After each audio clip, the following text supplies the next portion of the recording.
প্রথম পত্রের সাজেশন দিয়ে দিব।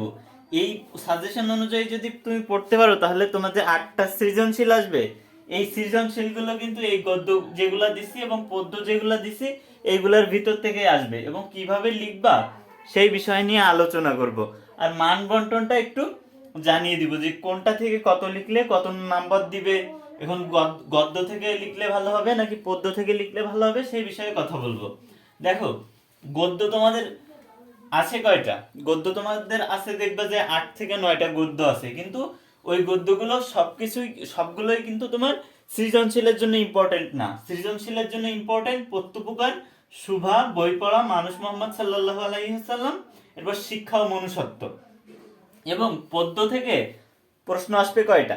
পদ্য থেকে 4টা প্রশ্ন আসবে সৃজনশীল, এবং গদ্য থেকে 4টা সৃজনশীল প্রশ্ন আসবে। সেখান থেকে তোমার এইখান থেকে কয়টা আসবে? এখান থেকে 4টা আসবে, আর এইখান থেকে তোমার আসবে 4টা। তাহলে 4টা আর 4টা 8টা, মোট হচ্ছে 8টা প্রশ্ন থেকে তোমার লিখতে হবে কয়টা? 8টা প্রশ্ন থেকে তোমার লিখতে হবে 5টা প্রশ্ন। 5টা প্রশ্ন, কিন্তু গদ্য থেকে মাস্ট 2টা লেখা লাগবে এবং পদ্য থেকে মাস্ট 2টা লেখা লাগবে। আর তুমি আরেকটা 2টার ভিতর থেকে যে কোনো একটার ভিতর থেকে লিখতে পারো। এখন কথা হচ্ছে গদ্য থেকে লিখবো একটা নাকি পদ্য থেকে লিখবো। দেখো, গদ্য থেকে লিখলে বর্ণনা করা যায় ভালোভাবে, যে গদ্য থেকে বোঝা যায় যে কি বলতে চেয়েছে গদ্যর ভিতরে, কিন্তু পদ্য থেকে অতটা ক্লিয়ারলি বোঝা যায় না। এই কারণে আমি বলবো তোমরা গদ্য থেকে বাকি একটা প্রশ্ন লিখবা। আর মোট প্রশ্ন আসবে গদ্য থেকে 4টা আর পদ্য থেকে 4টা। তোমরা যদি এই যে 5টা আর এই 5টা 10টা পড়তে পারো ভালোভাবে, গদ্য 5টা আর পদ্য এই 5টা পড়তে পারো, তাহলে এর ভিতর থেকে ইনশাল্লাহ তোমার ওই যে 8টা প্রশ্ন না, সেগুলো কাভার হয়ে যাবে। সেটা কি? প্রত্যপুকার, শুভা, বই পড়া, মানুষ মোহাম্মদ সাল্লাল্লাহু আলাইহি ওয়াসাল্লাম, শিক্ষা ও মনুষ্যত্ব। এরপরে আর দেখো, পদ্ম থেকে আসবে কপোতাক্ষ নদ পড়বা, জীবন বিনিময় পড়বা, সেই দিন এই মাঠ পড়বা, বৃষ্টি পড়বা, আমি কোনো আগন্তুক নই, এগুলা পড়বা। এবং এখান থেকে দেখবা যে বইতে যে টিকাগুলো আছে ওইগুলো ভালোভাবে পড়বা, এবং পাঠ পরিচিতি, কবি পরিচিতি তো পড়বা, কবি পরিচিতির থেকেও ইম্পর্টেন্ট পাঠ পরিচিতি। পাঠ পরিচিতি মানে কি? পাঠ পরিচিতি মানে হচ্ছে ওই যে গল্প কিংবা ওই যে পদ্য থেকে কি বলা হয়েছে, কবি কি বুঝাইতে চাইছে ওই পদ্মের ভিতরে, সেইটা হচ্ছে পাঠ পরিচিতি। ওই পাঠ পরিচিতিটা তুমি যদি ভালোভাবে পড়তে পারো এইগুলা, তাহলে তুমি সৃজনশীল লেখার ক্ষেত্রে একটা ভালো একটা সুন্দর একটা তোমার অর্জন হবে আর কি। সুন্দরভাবে তুমি ওই যে পাঠ পরিচিতি থেকে লিখতে হয় সৃজনশীলগুলা। ওকে, পাঠ পরিচিতিতে কি বলা থাকে, কবি কি বলতে চেয়েছে, এগুলো কিন্তু দেওয়া থাকে। ওইখান থেকে তুমি বানিয়ে বানিয়ে সুন্দরভাবে তুমি বুঝতে পারলে তুমি লিখতে পারবে সৃজনশীল। ওকে, তো এই যে গদ্য আর এই পদ্যগুলো দিয়ে দিচ্ছি এইগুলা থেকেই প্রশ্ন আসবে ইনশাল্লাহ 8টা। এই প্রশ্নগুলো তোমার এই যে 10টা তোমার হচ্ছে পদ্য আর গদ্য কভার করবা। এরপরে আছে তোমার হচ্ছে উপন্যাস আছে। উপন্যাস কি আছে? উপন্যাস আছে 1971। এই যে উপন্যাসটা তোমাদের আছে, এখন 1971 উপন্যাস থেকে দেখো তোমাদের এখান থেকে মোট তোমার সৃজনশীল 8টা আসবে, সৃজনশীল 5টা লিখতে হবে, 5টায় 50 মার্ক। এবং এই যে উপন্যাস 1971 এখান থেকে কিন্তু তোমাদের প্রশ্ন থাকবে 2টা, সরি প্রশ্ন থাকবে 4টা, কিন্তু 2টা প্রশ্নের অ্যান্সার করতে হবে। 4টা প্রশ্ন থাকবে, 2টা প্রশ্নের অ্যান্সার করতে হবে।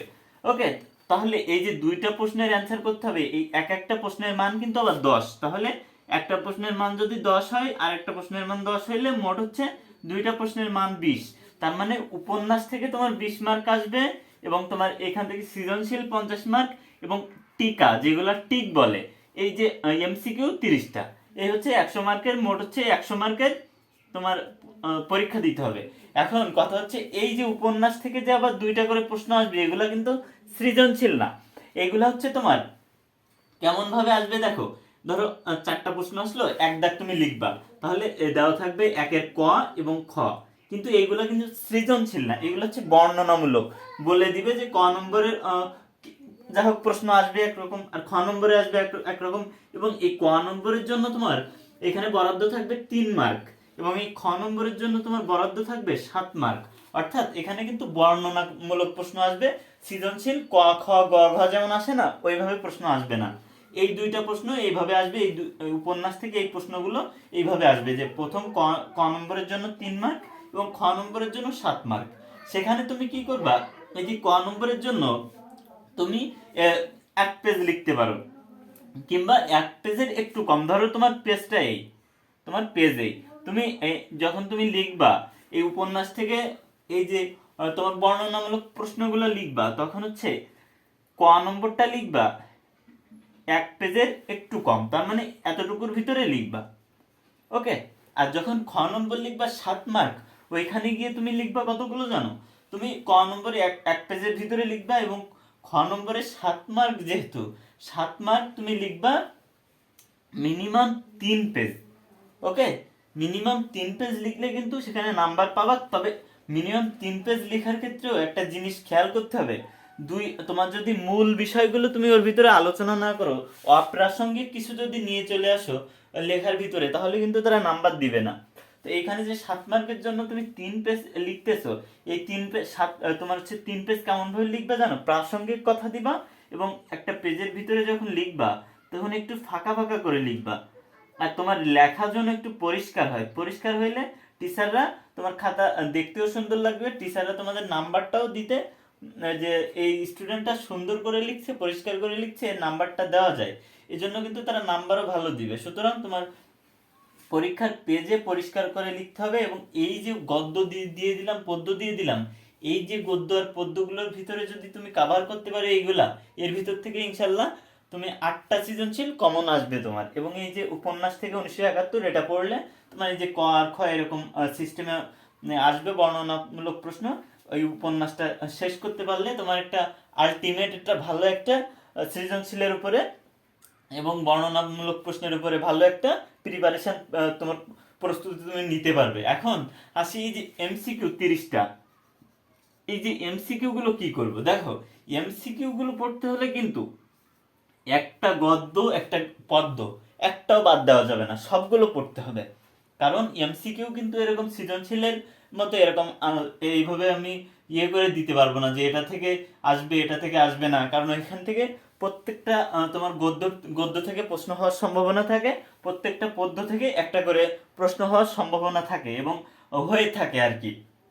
দুইটা একটা গদ্য পদ্য থেকে দেয় না, তবে যেটা থেকে মনে করো গদ্য থেকে প্রশ্ন আসলো সৃজনশীল, ওইটাতে অন্য আর একটা গদ্য থেকে আসলো টিক, এরকম আসবে। ঠিক আছে, সুতরাং তুমি এই যে গদ্য আর পদ্য এমন ভাবে পড়তে হবে সবগুলাই যেন টিক এমসিকিউতে তোমার ভালো নাম্বার আসে। কারণ এমসিকিউতে যদি তুমি ভালো নাম্বার না পাও, যদি 25+ না পাও এমসিকিউতে, তাহলে কিন্তু তোমার 80 মার্ক আসবে না। আসবে না বলতেছি কেন, 25+ না পাইলে কিন্তু 80 মার্কটা পাওয়া একটু টাফ হয়ে যায়। কারণ এই যে সৃজনশীল তুমি লিখবা, সৃজনশীলের টিচাররা কি করে দেখো, একটা জিনিস দেখায় তোমার, সৃজনশীলে ক নম্বর ঠিক লিখছো 1 দিল, খ নম্বর ঠিক লিখছো 2 দিল, এবার কি করে গ নম্বরে 2 দেয়, আর ঘ নম্বরে ভালো লিখলে 3 দেয়, আর ভালো না লিখলে 2 দেয়। তাইলে 3 ধরলাম, তাহলে সব 3 আর 2 5 আর 2 7 আর 1 8, তাহলে 2 মার্ক করে কিন্তু চলে যাচ্ছে। তাহলে এই যে 5টা লিখবা, ওই 5টাতে কিন্তু 10 মার্ক এমনিতেই চলে যাবে তোমার, যতই ভালো লেখো না কেন। আর সবগুলোই যে তুমি পারবা এরকম না।